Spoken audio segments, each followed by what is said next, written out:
I'm taking apart some wiring here today, and what I found here was what they did with the ground wire. Now I'm a fan of wire nutting ground wires together, and they did that.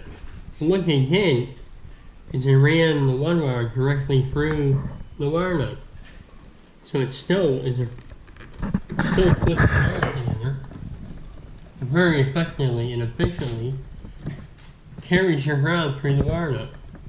So it's one straight line.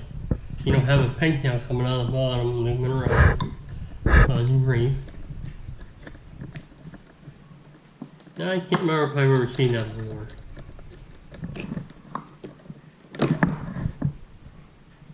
And there it is. You see the hole in the wire nut.